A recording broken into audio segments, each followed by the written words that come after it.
curtail it. Okay, but anyway, so those are the details. So those are just examples. So these are investigational.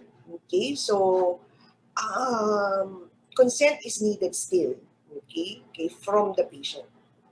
So anyway, there are inclusion criteria and exclusion criteria, just like any other research. Okay, that's an example of investigational. And of course, you know, and you've been reading that they're working on vaccines. Okay, they're working on vaccines. All right. So even if it's investigational, consent is very important. Okay. Okay, so what is the value of informed consent? Okay, so why, no? Okay, so there are a few justifications. I think two major justifications. Okay, based on the principle of respect for autonomy. Okay, so isn't it when we were discussing the four principles of bioethics, the four major principles of bioethics, respect for autonomy, okay, is based on respect for person. Okay, so um, respecting the decisions of autonomous persons. When you say autonomous, independent, is able to think, is able to understand, okay, able to read. Well, for some, they cannot read, but they understand. Okay, so um, and therefore are able to come up with an informed decision. Okay, so respecting the decisions of autonomous persons and as well as protecting persons who lack decision-making capacity. Okay, so we will learn later on how, no? How will we protect, okay, persons who lack decision-making capacity. Okay, so who are these? Confused patients, okay, those who are mentally challenged, etc. Okay, so um, based on the principle of respect for person or respect for autonomy, okay, so informed consent is valued because it's also recognizing the capacity of both mentally and legally competent patients. Okay, so to think and make decisions independently. Therefore, okay, if they are able to think and make decisions, they can act on those decisions, based on those decisions. And then it does not stop there. Okay, so independent or autonomous individuals are also able to communicate, okay, what they want or what they want to ask to clarify. Okay, and this justification, okay, why do we value informed consent based on principle of respect for autonomy is actually the main reason for requiring consent.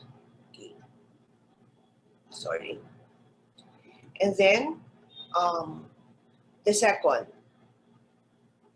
yun, okay, so based on the principle of beneficence and non-maleficence, principles rather, so please put an S, okay, so principles of beneficence and non-maleficence, okay, so why is that so? Of course, no, as autonomous individuals, as individuals who are capable to understand situations, factors, everything, okay, and come up with a decision, are thought to be the best judges for our own interest, our own best interest. Okay, so in principle, we are the ones who know what is best for us. Okay, so as such, obtaining consent is an effective way of doing good and avoiding harm. Okay, it's respecting the wishes of our patients. No, okay, and then of course it's very consequentialist. Okay, but yes, so um, promoting good outcomes, hopefully. Okay, because we are not suggesting, okay, anything which will harm our patients. In fact, as medical practitioners, we sometimes we overreact, no? Okay, so but anyway, but it's good rather than not react at all. Okay, so to protect and save our patients. Okay, so that's always our goal. Kaya nga siya therapeutic interventions. Kaya nga siya management. Okay, we want to manage the abnormality. Okay, so the imbalance. All right. So, and today, this is thought to be as the secondary reason for consent. Okay, so the main reason, the principal reason is based on the principle of autonomy. And then comes second and third, okay, or second, okay, both principles of beneficence and non-maleficence. Okay, so there are elements of informed consent, as I was telling you a while ago. And there are actually four, okay? So four, but divided based on the two major, okay? So the information elements and the consent elements. And under information elements, so there are two: disclosure of information and comprehension of that information. And then the third and fourth is under the consent elements. Okay, so what are these? Of course, the voluntary consent, diba? So willingness. And then competence to consent, no coercion, okay? And understand, able to understand, no?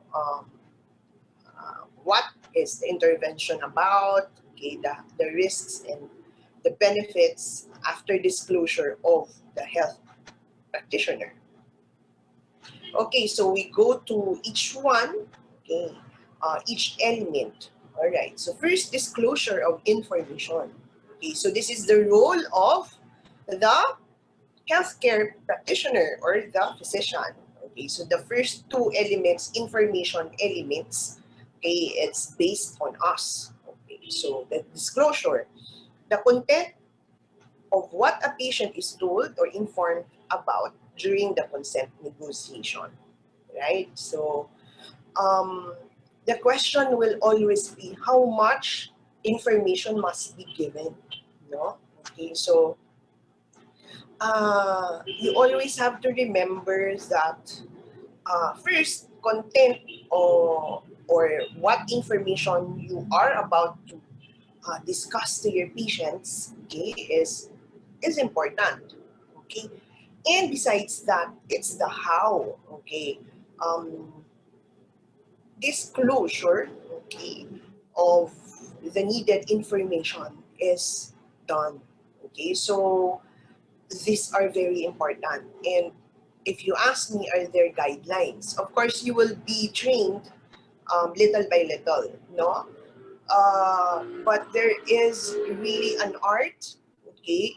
And we will learn it as we go along our practice, our profession.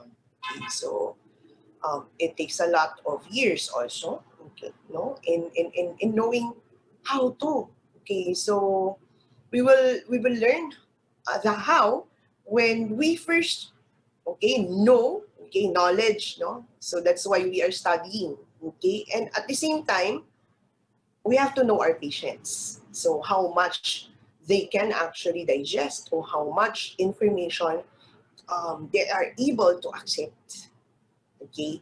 So an overload of information can actually hamper informed consent. Diba, we've discussed veracity, okay, so the truth telling, so there is a law of graduality, okay, so that's part of this, no, disclosure, all right. Okay, so problem barrier, okay, or language barrier, okay, language barrier, okay, so is kind of common, okay, especially yeah, in our country because we have a lot of regions, okay, so there are a lot of languages, okay, others dialects, all right, so we need interpreter usually, okay, so and then written consent actually, okay, when you do researches, okay, should be what um, uh, written in other languages also. It's not just English or Tagalog, okay? So if your study is based in the Visayas region, so it's better, okay, to translate your yeah, questionnaire, your tools, or even your informed consent into Visaya. Okay, Visayan language rather.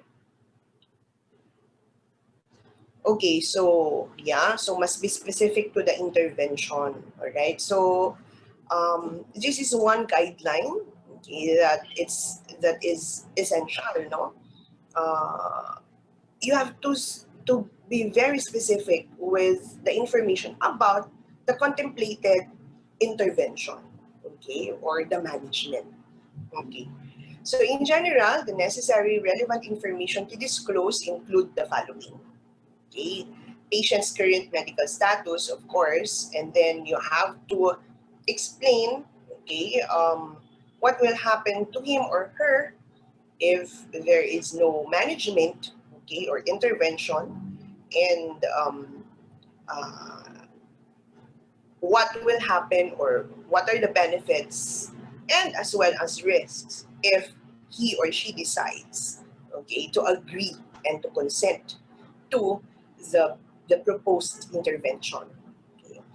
Of course, the contemplated procedure or medication, okay, everything. So, sana, no, yung mga iba kasi, they really want a step-by-step. Okay, so it's really how you know your patients. For some naman, it's enough for them to know the procedure, the general overview of what will be done, okay, and they consent to it, okay, and then, but of course, they ask clarifications, etc., etc. But many patients, okay, so many patients are already, especially now, they can just Google, no? They can just Google, okay, so this is the treatment or this is the management plan, okay, where we will try to use this, okay, for you, and then they just Google, okay, so then clarifications come, okay. So before they Google, better to give them already essential information, okay. This is to help them also, help lessen anxiety, etc. Okay, and then after the uh, uh, the suggested, okay, procedure or medication, uh, it's good, no? It's good to also discuss some alternative, okay, but not all, okay. So usual alternative procedures or medication, okay. Discussing also the benefits and risks, okay, and then their anticipated risks and benefits of both, and then okay, so, and then clarificatory. Okay, so parang open forum. Okay, so it's like open forum. If the patients have clarifications, then you give her or him time.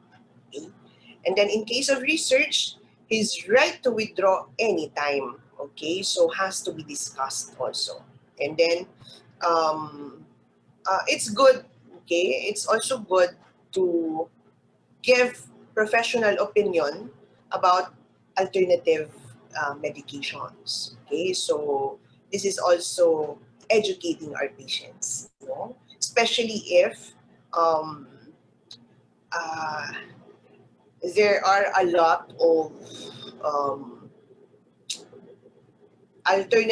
pure alternative methods, okay, available, no? Okay, and they just Google it. Okay, it's very common now.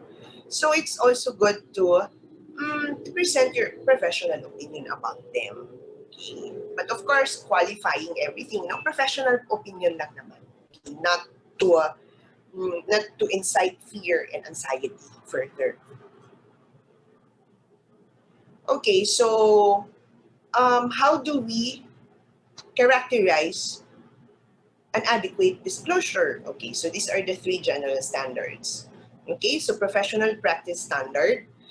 There are already guidelines, especially if you're a specialist. Okay, so your societies, okay, specific societies actually, after years of practice, okay, this is both national and international. Okay, why is it important to have national guidelines? Okay, so yeah, because of genetic factors. Okay, so there are also um, uh, specific Filipino um, characteristics or cultural practice, no, that we have to contend with. Okay, so the different societies, for example, cardiovascular, the oncology, okay, so surgery, okay, so we already have professional practice standards. Okay, so um,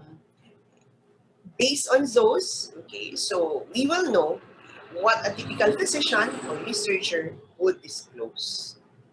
Okay, and then second, reasonable person standard. Okay, what a reasonable person would want to know. Okay, so um, the normal lang. Okay, so kasi sometimes, di ba, extremes. Yung may autonomous person na tahimik lang. Okay, so, and then meron din naman na sobra-sobra namang magtanong. Okay, so you have to balance it. Okay, so reasonable person. Okay, so that's always, no, that's always what we should think of. Okay, and then subjective standard. Ayan, what the patient wanted to know. Okay, again, no, you have to know your patients. Okay, you have to know your patients until or what level of information can she actually understand.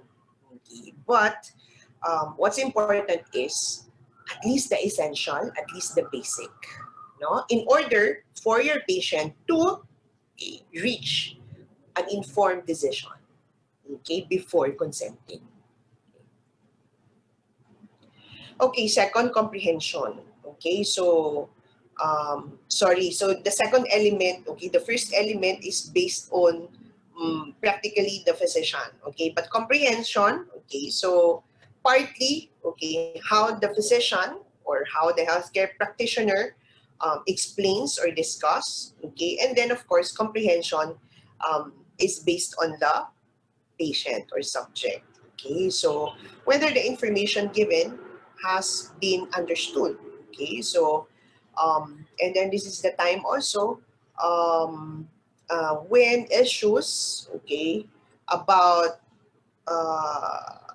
the capacity or capability to grasp the information actually arise, no? So, you have to ask, okay, so, naintindihan po ba natin? May mga katanungan po ba tayo, okay, na pwede nating uh, pwede kong malaman para masagot ko ng maayos. Okay, so ganon, no? Always with empathy and compassion. All right, so if the patient does not understand what he or she has been told, then information has not been relayed at all. Ayan, so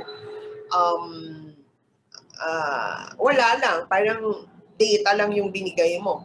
But then if you ask the patient, naintindihan po, tapos sasabihin niya no. Okay, so you have to try to simplify again how you explained, okay, yeah, the management or the medical situation she or he is in.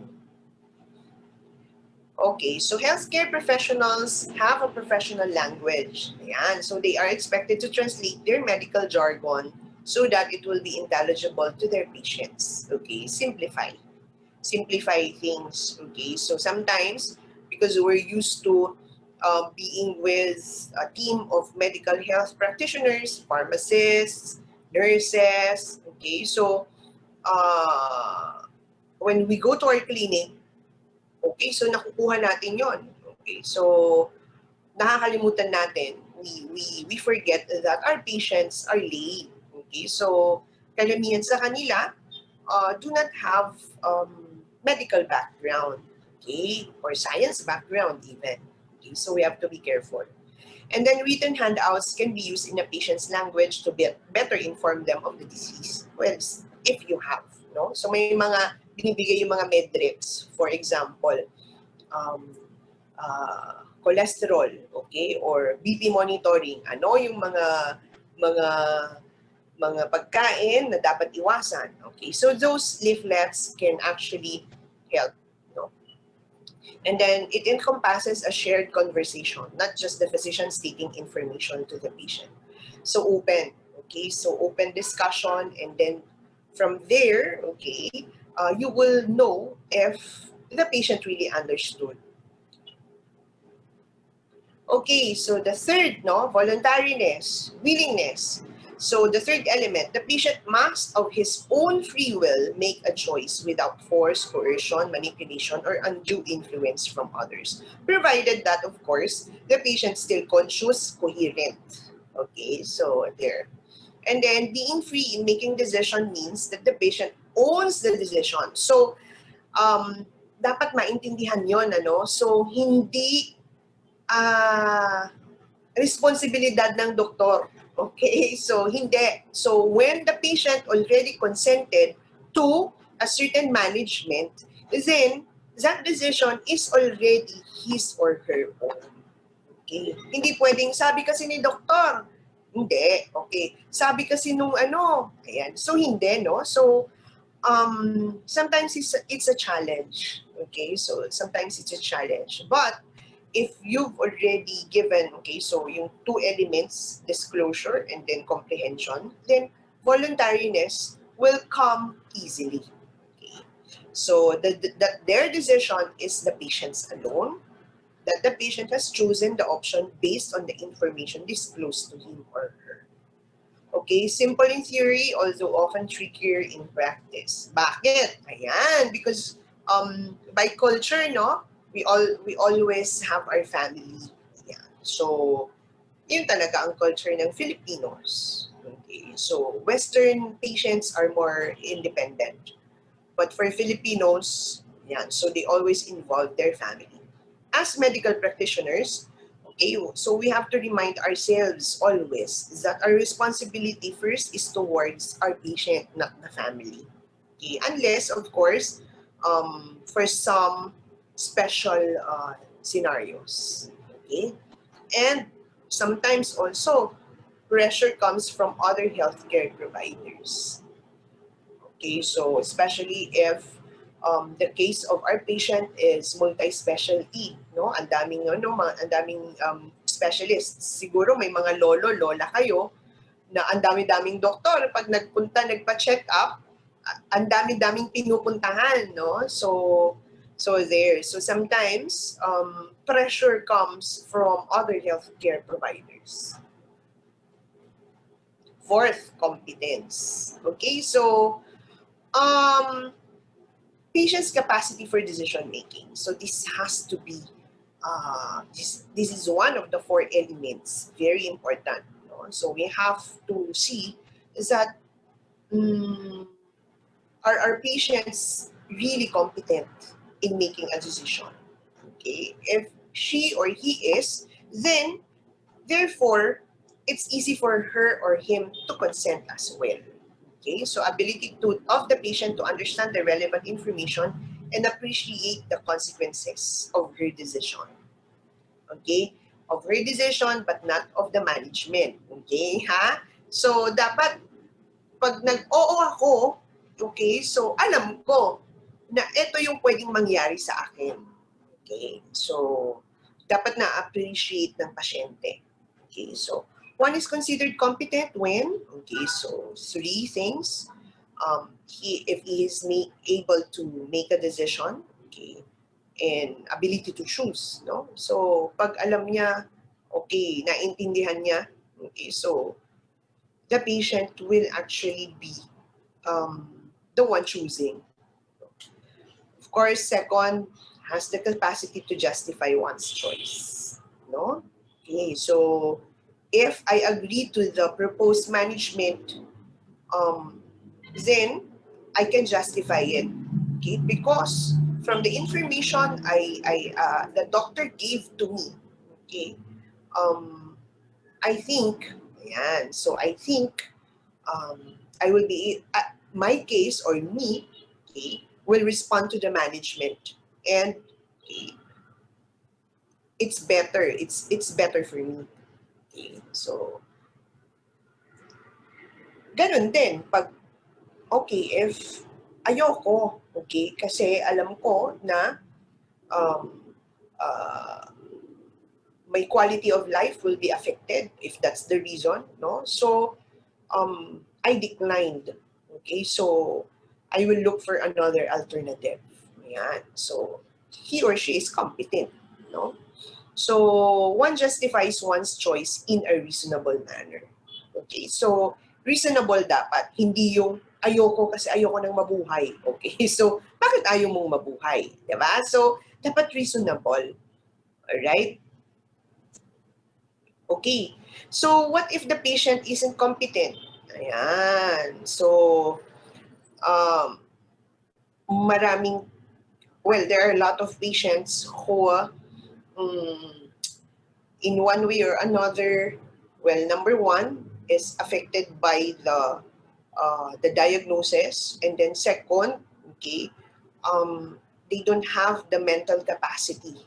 Yeah. So therefore, okay, patient must be mentally capable to make a decision. Okay, so but patients who have yan, dementia, okay, wala na. Pag may dementia kasi, um, he doesn't know most of the times ano nangyayari sa kanya, nakakalimutan niya.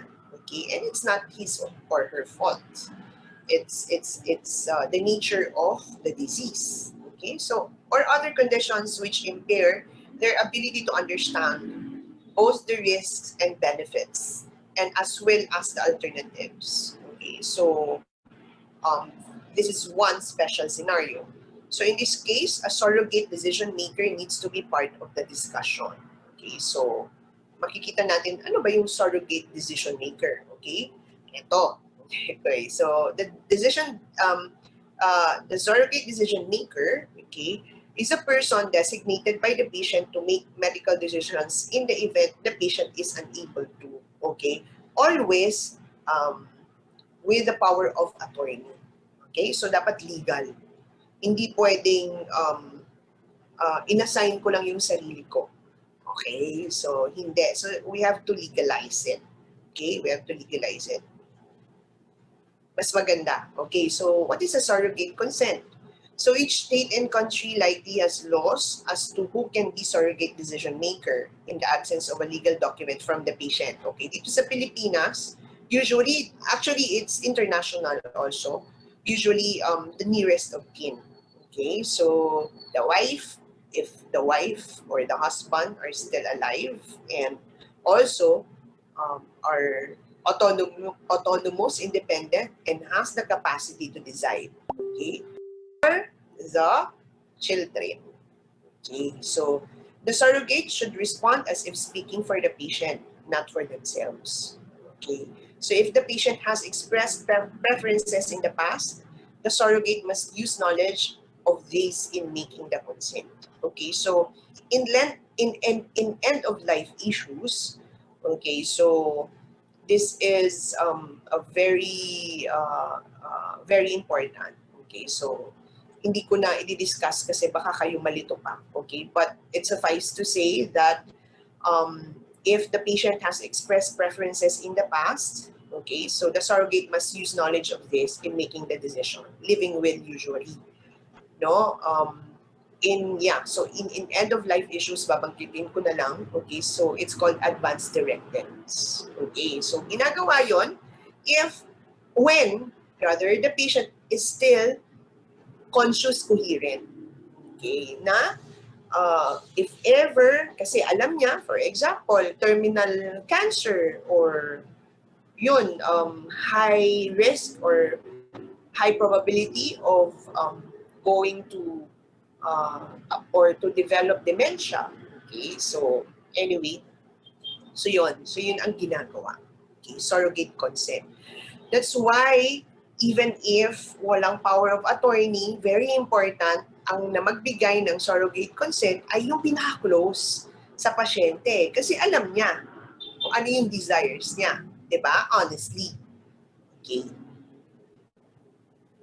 If patient's own preferences are unclear, surrogate must consider the patient's best interest using some more objective, socially accepted values such as relief of suffering and preservation or restoration of function.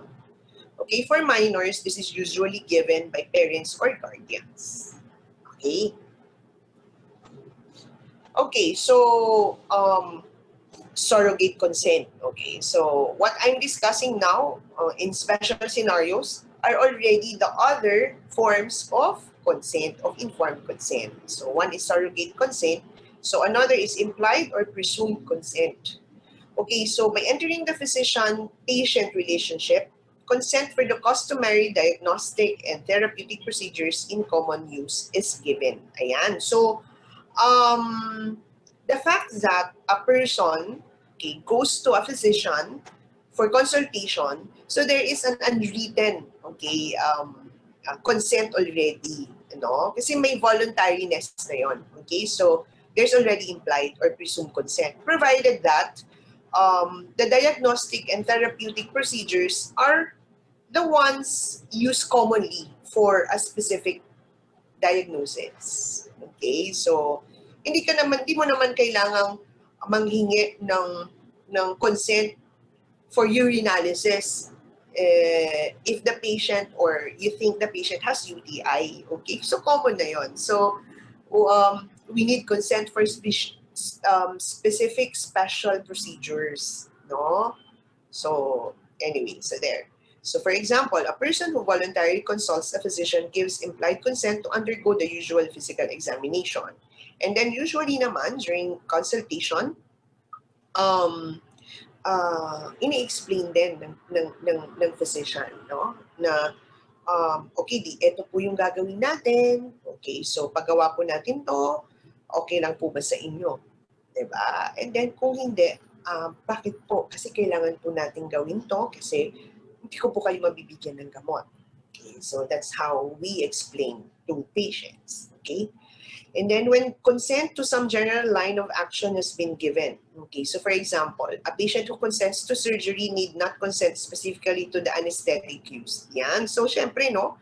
So, even local or minor surgery, okay, needs local anesthesia. Okay, but of course, when the surgeon suggests that certain minor surgery, so ini-explain na rin niya yun. Okay, that's already, it's an example of implied or presumed consent. Okay, so there are methods of obtaining informed consent. Written and, I think, verbal. Yun, dalawa. Tama? Okay, so, written. Consent forms, usually, in the form of consent forms. Written siya. Okay, consent forms only document the process, okay, or checks in for admission in a hospital. Okay, so for example to, okay, so a consent form to be filled up and signed by a patient as he or she. Okay, so kung sino siya. Okay, so example, when a person, when a patient is about to be admitted, so usually there is a written consent. No? So, nakalagay doon some of the policies, tapos nakalagay doon yung mga that you are consenting to the suggested procedures, okay, management, okay, by the admitting physician. Okay? So, in the Philippines, this practice, by all indications, appears to be only perfunctory, okay, because the clerk or admission personnel does not bother to explain the content of the consent form to the patient, okay, and usually the patient will just sign it, okay, but taking into consideration naman that the patient and the relatives accompanying the patient have read it, okay, so ibibigay lang usually kasi ng clerks, no? And then dapat binabasa. Okay? Binabasa ng pasyente together with the accompanying person. Okay, sorry.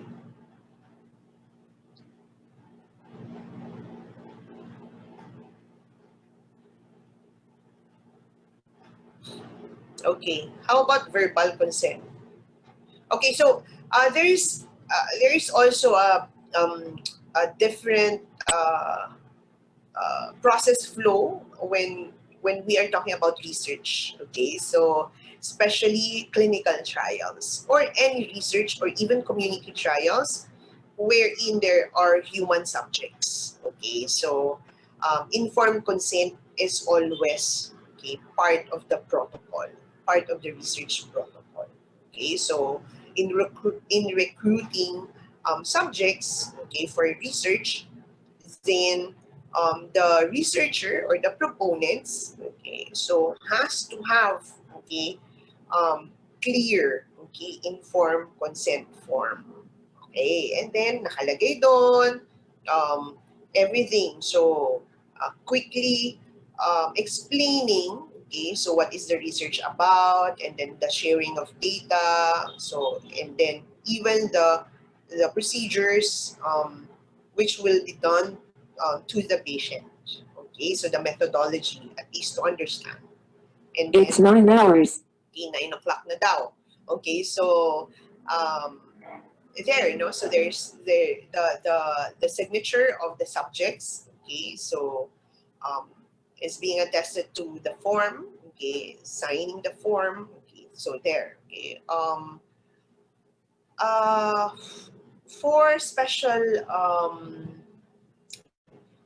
population like the elderly, okay, who are not already yun nga, so medyo may konting mental derangement, okay? So, and specifically the children, okay? So these are special populations, okay? Um, uh, assent form, okay?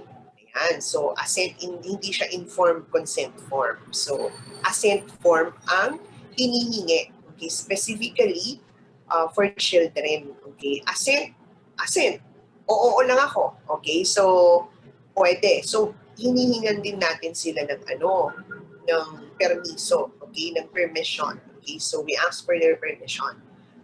But that it's just assent form, okay? So usually we get assent form, okay? 7 to 12 kasi age of reason yung 7, no? And then bakit 12?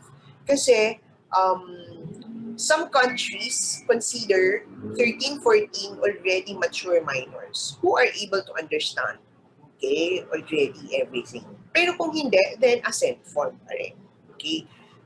For Filipinos, medyo yung maturity level mabagal, diba? So, usually we follow, basta below 18 may assent form. Okay, so, and then, but assent form, but together with the permission from the parents. Okay, so permission from the parents in the form of informed consent. Okay, so, palaging ganon. Okay, so yung mga mas bata sa 7 years old, hindi mo na kailangan ng assent form usually kasi nga hindi pa nila masyadong alam ang wala pa sila sa age of reason. But the permission from the parents is important. Okay, informed consent. Okay, verbal consent. So in the Philippines, whenever the patient verbally signifies his or her willingness to undergo medical treatment, informed consent is met. Okay, so that's the usual. No? Then usually made after a physician has briefed the patient about the medical process to be undertaken. Okay, so but my advice is especially if it's special procedure, okay, and the risk is higher than expected, but of course benefits still higher than the risk. So it's good that put it in writing, no? So it's not just verbal consent. Okay? This is also for our protection. Okay? Pero pag yung mga usual lang, urinalysis, CBC, hindi na. Verbal consent na yun.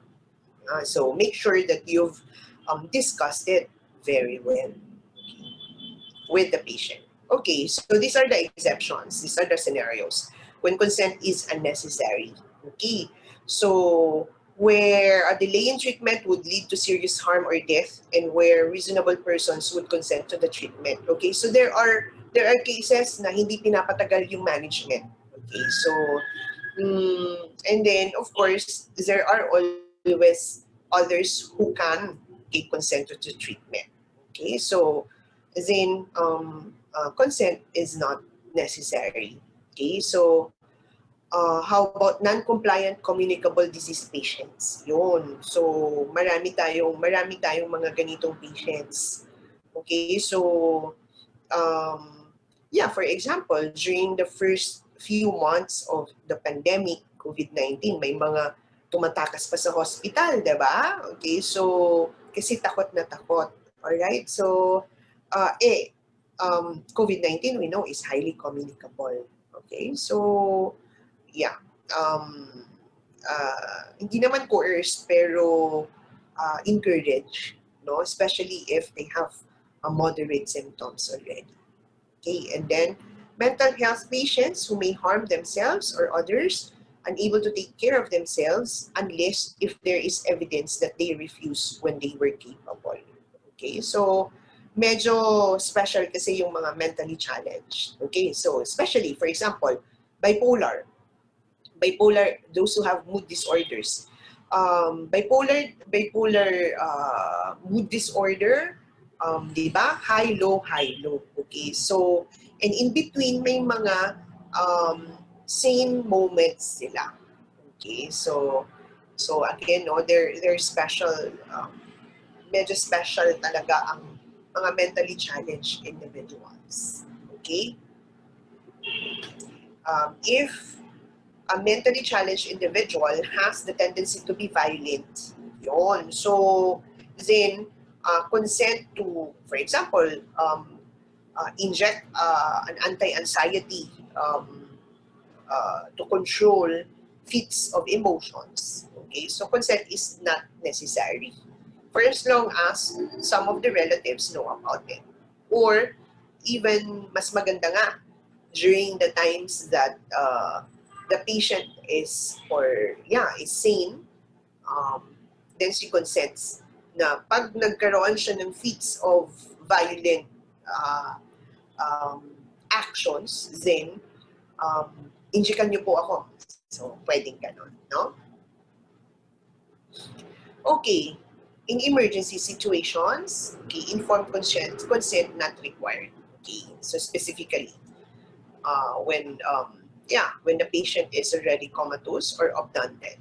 Okay, so, and then blind or illiterate patients, okay, underage patients or those unable to understand the circumstances, and then language barrier patients. Okay, in such cases, okay, so may pero pa rin. Okay, the parents, immediate relatives, guardians, or next of kin should be informed. Okay, so should be informed. Okay, so in actual experience, however, the expediency of the situation, matter of life or death. Emergency to okay, we're talking about emergency situation. So when we talk about emergency situation, this is a matter of life and death. Okay, so maybe such that the physician exerting a Solomon-like judgment may not have time to consult the patient's next of kin. Diba we discussed this already, okay, during the first few months. Okay, so you doctors, okay, being the authority in that case, so have the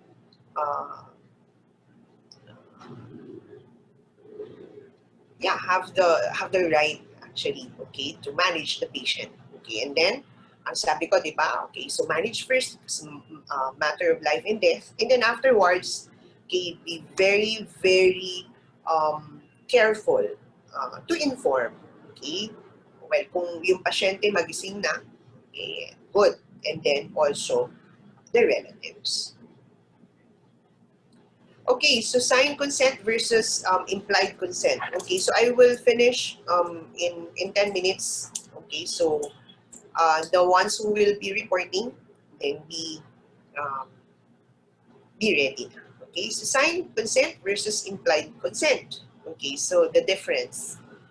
So for signed consent, okay, usually these are for procedures that are more than minimal risk, such as those performed in OR, okay, radiotherapy, these are examples, chemotherapy, dialysis, special siya, okay, transfusions, other invasive procedures, okay, puncture or incision, basta invasive, okay, so hindi yung common na management, okay, so we need signed consent, okay. So how about implied consent? Generally, only for routine, non-invasive or minimally invasive procedures with no more than minimal risk. Okay, so Yeah, no, chart note strongly recommended, especially when the patient is admitted. Okay, so maglagay lang ng note yung doctor. Okay, so alright, so a signed informed consent form, however, is not equivalent to informed consent, okay, because the discussion of the risks, benefits, alternatives, and consequences might be inadequate. Okay. When we talk about informed consent, this is just the verbal, no? So dapat, okay, pag sign informed consent siya, okay, everything was discussed. Okay, so everything. Okay, so shared decision making. So I think this is already my last slide. Okay, so when we talk about shared decision making, so in the medical practice, it's always shared decision making. So hindi um, uh, because the decision of our patients, okay, is reached, okay, based on how we, the physicians, medical practitioners, have discussed everything to our patients. Okay, so what does this mean, no? This shared decision making. So encourage patient to play an active role. Okay, so after giving the patient adequate information about his illness and appropriate management, possible management, then, okay, so dapat they have to play an active role. Okay, and then ensure patients are informed. So that's what we've been talking about. Um, Providing provision of comprehensive information. Okay, so and then if issues come out, then just be very neutral. Okay, try not to yeah to express bias. Okay, and then third, protect the patient's rest. Okay, so help patient deliberate. So ito na yung ano natin, role natin as advocates, no? So make recommendations, okay, but not incite fear or further anxiety towards our patients.